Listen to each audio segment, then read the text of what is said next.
6월 19일 목요일 새벽 예배를 하나님께 드리겠습니다. 찬송가 383장 눈을 들어 산을 보니, 찬송가 383장 눈을 들어 산을 보니 함께 찬송하시겠습니다.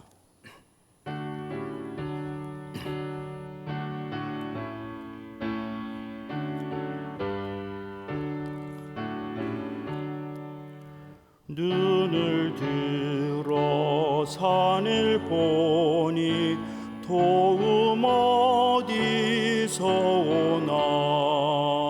천지 지은 주 하나님 나를 도와주시네.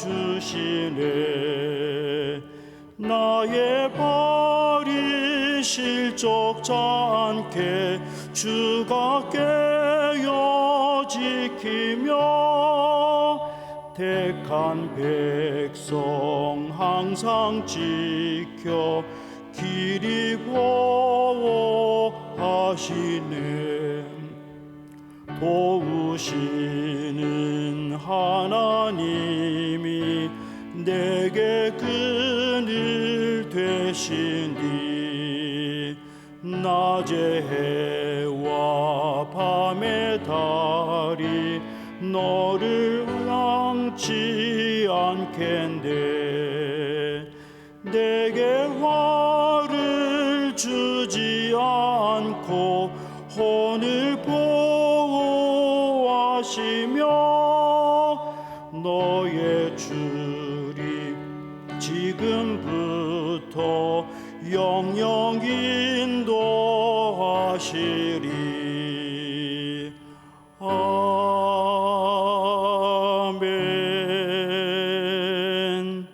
찬송가 618장 나 주님을 사랑합니다. 찬송가 618장 나 주님을 사랑합니다. 함께 찬송하시겠습니다.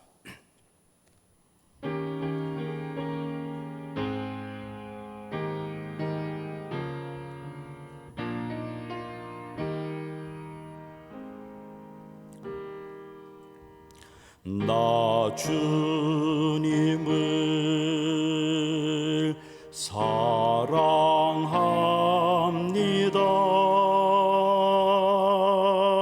참 사랑에 주를 경배해 한 마음으로 찬양하오니.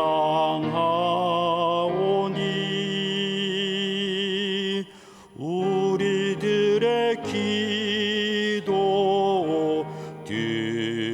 들으소서.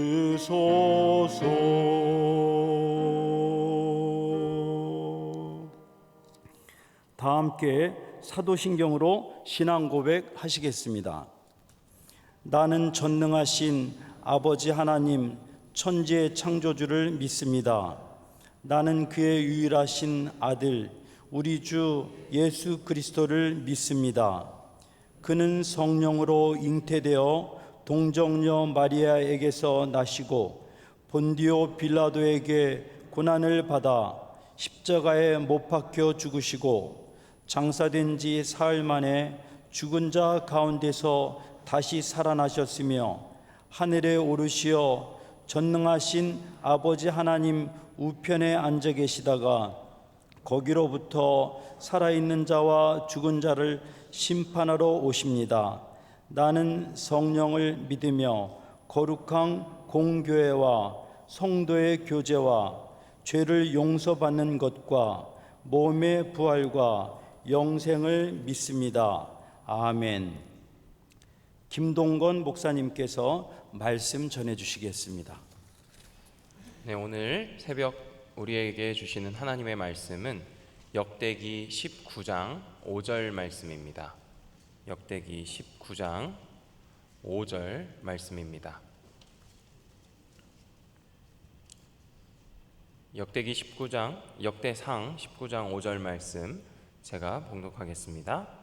어떤 사람이 다윗에게 가서 그 사람들이 당한 일을 말하니라. 그 사람들이 심히 부끄러워하므로 다윗이 그들을 맞으러 보내 왕이 이르기를 너희는 수염이 자라기까지 여리고에 머물다가 돌아오라 하니라. 아멘. 네, 오늘 묵상하실 하나님 말씀은 역대상 19장부터 20장 2장 말씀입니다. 상당히 긴 말씀이지만 이 긴 단락 가운데 오늘 우리가 읽은 이 19장 5절 한 절 말씀이 어떤 위치와 의미를 가지고 있는지 생각해 보려고 하는데요. 이 새벽 부르짖기 위해 하나님 앞에 나오신 저와 여러분에게 하나님이 예비하신 은혜 주실 줄 믿습니다. 어제에 이어서 이 19장과 20장은요 마찬가지로 다윗의 승전기를 나열하고 있는 중입니다. 오늘 본문에 등장하는 암몬과의 갈등은 작은 오해 때문에 발생하게 되었는데요. 암몬의 왕이었던 나하스가 이제 죽고 난 다음에 그의 아들인 한운이라는 사람이 왕이 되었습니다. 그러자 다윗이 나하스의 생전에 자신에게 보였던 이 나하스가 보여줬던 호의에 감사해서 조문 사절단을 이 한운에게 보냅니다. 암몬 지방에 보내게 된 것이죠. 하지만 다윗의 이 진심이 온전히 전달된 것 같아 보이지는 않습니다. 다윗의 사절이 암몬 지역에 오자 암몬 사람들이 보인 반응은 일반적으로 생각하는 그 예상과는 좀 달랐습니다. 19장 3절을 제가 한번 읽어보겠습니다. 암몬 자손의 방백들이 한운에게 말하되 왕은 다윗이 조문 사절을 보낸 것이 왕의 부친을 존경함인 줄로 여기시나이까? 그의 신하들이 왕에게 나아온 것이 이 땅을 엿보고 정탐하여 전복시키고자 함이 아니니까 하는지라. 당시 이 이스라엘 주변 지역의 이 정세를 관찰하고 있던 암몬답게 다윗이 조문사절을 보낸 것은 다른 지역과의 전쟁을 치른 그 결과로 봐서 우리도 역시 공격하기 위해서 정탐하러 오는 게 아니겠냐 이렇게 오해하고 있는 모습이 3절에 기록되었어요. 그러자 이 한운 나하스에 이어서 왕이 된 이 한운은 방백들의 말을 듣고 다윗이 보낸 사절들을 그냥 돌려보내는 게 아니라 홀대하고 모욕감을 주어서 돌려보냅니다. 4절을 제가 읽어보겠습니다. 한운이 이에 다윗의 신하들을 잡아서 그들의 수염을 깎고 그 의복을 볼기 중간까지 자르고 돌려보내매. 그냥 수염을 깎은 게 대수냐라고 생각할 수 있겠지만 이 당시의 남성의 수염은 자존심 이상의 의미를 지니고 있었어요. 수염은 남성의 존엄과 지혜, 또 성인이 되었다, 한 가족을 이루고 자녀를 기르는데 가장이 되었다라는 그 권위의 표시이기도 했어요. 어떤 이들은 수염에 손을 얹고 맹세를 할 정도로 자신의 자부심이기도 했습니다. 이것은 사회적인 신뢰와 권위의 상징이었기 때문에 그들에게 수염을 깎는다는 것은 그 잘리는 그것이 심한 모욕감을 주는 일이었습니다. 그뿐 아니라 이것은 죽음을 의미하기도 했고 그 수염을 깎은 사람의 노예가 되는 것을 의미하기도 했습니다. 이스라엘 남자가 수염 없이 나타났다, 이것은 그의 정체성을 의심하게 하는 일이었던 것이죠. 재미있는 건 자신들의 행동으로 인해서 이 암몬 사람들 스스로가 걱정을 하고 있다는 겁니다. 스스로 걱정을 해서 어떤 일을 하고 있냐면 전쟁 준비를 하기 시작합니다. 19장 6절 말씀을 제가 읽어보겠습니다. 암몬 자손이 자기가 다윗에게 밉게 한 줄 안지라. 한운과 암몬 자손은 더불어 은 1000달란트를 아람 나하라임과 아람 마아가와 소바에 보내 병거와 마병을 삭내되. 지금 암몬 스스로가 이것이 지금 전쟁을 선포한 일과 진배 없다라는 생각을 하고 아람이라고 하는 주변 나라에게 도움을 요청하는데 돈을 주고 용병을 구하는 겁니다. 전쟁 준비를 하기 위해서 병거와 마병을 사들이기 시작한 것이죠. 다윗이 이 사실을 알고 이제 군대 장관이었던 요압을 불러서 마찬가지로 전쟁 준비 태세를 합니다. 그리고 이 요압은 자신의 동생인 아비새와 함께 진영을 둘로 나누어서 한 무리는 암몬에게, 또 한 무리는 아람 군대를 향하여서 진을 치도록 이렇게 군영을 정비하기에 이르러요. 그럼 조문 한번 하려다가 졸지에 국제전쟁이 돼버린 겁니다. 근데 이게 무슨 일입니까? 전쟁 한번 하지 않고 어떤 일이 일어나냐면 아람 군대와 암몬의 이 용병이 도망을 가요. 그런데 여기서 끝이 날 전쟁이 아니었습니다. 그렇게 도망간 암몬을 지원하려고 파병했던 이 아람이 요단강 건너 본진에 이르렀을 때 그곳에서 이 아람 군대가 다시 또 전쟁을 일으키려고 합니다. 전쟁이 확장되게 되는 거예요. 그런데 결과는 어떻게 됐습니까? 18절인데요. 제가 한번 읽어볼게요. 19장의 끝입니다. 아람 사람이 이스라엘 앞에서 도망한지라 다윗이 아람 병거 7,000대의 군사와 보병 4만 명을 죽이고 또 군대 지휘관 소박을 죽이매. 이렇게 아람이 암몬을 도와주려다가 도리어 본인들이 격퇴당하게 됩니다. 그리고 나서 이 역대상 19장은 어떻게 끝을 내냐면 아람이 속으로 이르기를 내가 다시는 암몬을 도와주지 않겠다 이렇게 결심했다라고 이 19장이 마무리가 돼요. 사랑하는 여러분, 우리가 이렇게 살다 보면요, 다윗의 사절들이 겪은 것과 같은 유사한 오해와 곤혹스러운 일을 당할 때가 있습니다. 다윗이 전쟁을 하려고 암몬의 사절을 보낸 게 아니죠. 어떤 이유로 보냈습니까? 자신에게 호의를 베풀어 줬던 나하스의 죽음을 듣고 그를 조문하려고 사절을 보낸 겁니다. 하나님의 자녀가 되어서 최선을 다해서 살려고 애를 써보지만 뜻대로 되지 않을 때가 있잖아요. 마치 이 사절들이 겪은 것처럼 또 다윗이 당하고 있는 고난처럼 의도하지 않았는데 당하게 되는 고난이 있다는 겁니다. 그리스도인으로서 손해를 감수하고 선의를 보인 건데 다른 사람들은 우리를 호구로 여기는 건지 아니면 나를 쉽게 여기는 건지 나를 보고 막대하는 건 아닌지 낙심될 때가 있다는 말입니다. 오늘은 이 19장 5절 말씀에 있는 이 다윗이 사절들에게 보인 호의, 예상치 못한 그 모욕감 속에서 수치감에 돌아오고 있는 이 사절단에게 보인 이 다윗의 호의를 통해서 하나님이 우리에게 어떤 분이 되시는지 두 가지 생각해 보려고 합니다.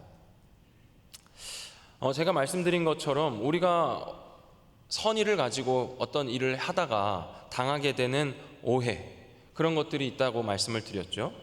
그냥 그런 나를 쉽게 보기만 하는 그런 낙심뿐만이 아니라 믿음으로 자녀를 양육할 때도 가끔은 걱정 때문에 어떤 예상치 못한 자녀들의 반응에 섭섭함이 몰려올 때가 있어요. 그리고 내가 혹시 이 아이를 망치는 건 아닌지 나 스스로가 근심에 쌓일 때가 있기도 합니다. 믿음의 결단으로 봉사도 하고 교회 안에서 이렇게 저렇게 헌신을 했지만 돌아오는 주변 사람들의 말은 뭘 그렇게 열심히 하냐, 그렇게 하면 누가 알아주기라도 하냐, 격려나 응원은커녕 나를 향해서 핀잔을 놓는 사람들 때문에 내가 괜히 봉사했다 이런 생각이 들기도 하죠. 또 신앙훈련을 받거나 또 말씀의 은혜를 받아서 한번 열심히 신앙생활 해봐야겠다, 다시 그렇게 결심이 서서 어렵게 마음 먹고 이렇게 주님 앞에 나오는데 주변에서 어떤 말을 합니까? 또 내 속에서 어떤 생각이 드러납니까? 또 그러다 말겠지, 이러다 말 거야, 얼마나 가나 보자, 이런 생각이 들 때면 낙담이 되죠. 내가 그럼 그렇지, 내가 뭘 할 수 있겠어? 스스로 자책하며 주저앉고 싶을 때도 있습니다. 하나님께서 하나님의 자녀라고 부르셨으니까 나는 어떻게든 잘해보려고 하는데 의도하지 않게 만나게 되는 어려움들 때문에 우리에게 근심이 생길 때가 있다는 말이에요. 교회 안에서나 밖에서나 좋은 의도를 가지고 사람을 대하다가도 나의 의도와는 다르게 반응하는 누군가 때문에 감정의 골이 깊어지고 또 서로 시험에 들게 되는 일도 있다는 말입니다. 다윗 왕의 명령을 받아서 조문을 하려고 간 것뿐인데 자신의 수염이 잘려나가고 자신의 하체가 다 노출될 만큼의 그 부끄러움을 당하게 된 이 사람들, 단순히 자존심이 상하는 것이 아니라 당시의 사회적 지위마저도 위협을 당하는 고난을 당한 이 사람들. 그런데 이 사람들에게 다윗이 어떻게 하는지 한번 다윗을 보십시오. 당시에 사절들이 모욕을 당했다는 건요, 다윗 왕 자체가 모욕을 당한 것과 같은 말입니다. 굉장히 불쾌할 일이에요. 그런데 자신의 모욕감을 먼저 생각하지 않고 있어요. 내가 보낸 사절인데 감히 네가 이렇게 홀대해? 하면서 자기의 감정에 먼저 집중하지 않는다는 겁니다. 다윗의 반응은 당시 다른 주변의 세속 군주들이 보였을 반응과는 다른 반응이었습니다. 다윗은 아니 내가 좋은 뜻으로 아버지 나하스에게 그 좋은 관계를 생각해서 보냈는데 이런 식으로 나를 대하다니 라고 한 것이 아니라 사절들의 수치감을 먼저 돌보고 있는 걸 알 수 있습니다. 여러분, 근데 다윗이 지금 이렇게 여유를 부릴 때가 아니에요. 지금 계속 전쟁 중이거든요. 사방이 전쟁터입니다. 하나님이 약속하신 그 땅을 완수하기 위해서 이곳저곳에서 지금 전쟁을 치르고 있어요. 다윗 스스로도 분주하고 백성들이 힘겨워할까 봐 걱정해야 될 때입니다. 긴 전쟁 동안에 지쳐있을 군인들을 돌봐야 됩니다. 그렇지 않으면 자기의 리더십이 타격받을 수도 있었을 그런 시기였단 말이죠. 그런데 다윗은 어떻게 합니까? 13절 한번 보시겠어요? 요압의 한 말을 통해서 다윗이 이 전쟁을 어떤 마음가짐으로 임하고 있는지를 우리에게 알려주는데, 이 19장 13절 말씀을 제가 읽어보겠습니다. 너는 힘을 내라. 우리가 우리 백성과 우리 하나님의 성읍들을 위해 힘을 내자. 여호와께서 선히 여기시는 대로 행하시기를 원하노라 하고. 지금 다윗이 보낸 이 요압이 뭐라고 얘기하냐면, 우리가 힘을 내자. 근데 무엇을 위해 힘을 내자고 얘기합니까? 다윗 왕의 영광을 위하여 힘을 내자? 그러지 않았어요. 우리 백성과 우리 하나님의 성읍들을 위해서 힘을 내자, 이렇게 얘기합니다. 다윗 왕이 어떤 마음으로 지금 전쟁을 하고 있는지를 요압의 입술을 통해 우리가 유추해 볼 수 있는 겁니다. 다윗은 이 전쟁을 치르는 동안에 나의 이름을 내기 위해서, 나의 영광을 위해서, 나의 평안을 위해서 전쟁을 하고 있던 것이 아니었어요. 다윗은 하나님의 전쟁을 하고 있었던 겁니다. 다윗이 그래서 그 사절들의 수치를 자신의 이 분주함이 아니라 하나님의 영광을 위하여 어떻게 가려주고 있습니까? 첫 번째로 그가 보여준 태도는 그들이 부끄러움을 피할 수 있도록 공간을 마련해 주었다는 거예요. 사절로 파송을 받았다가 돌아오는 이들을 예루살렘으로 곧장 들어오지 않게 하고 어디에 머물게 하냐면 여리고라는 도시, 요단강을 건너면 바로 자리하고 있는 그 성읍에 들어가 있도록 허락합니다. 우리 오늘 읽은 19장 5절 말씀을 한 번 더 읽어보겠습니다. 제가 읽어볼게요. 어떤 사람이 다윗에게 가서 그 사람들이 당한 일을 말하니라. 그 사람들이 심히 부끄러워하므로 다윗이 그들을 맞으러 보내 왕이 이르기를 너희는 수염이 자라기까지 여리고에 머물다가 돌아오라 하니라. 사람들의 시선이 집중될 수 있는 예루살렘이 아니라 그들의 얼굴은 물론이고 마음이 회복될 수 있는 공간을 마련해 준 거예요. 하나님의 말씀을 따라 살려고 애쓰다가 고난을 마주한 성도들에게 필요한 공간이 바로 이런 공간 아니겠습니까?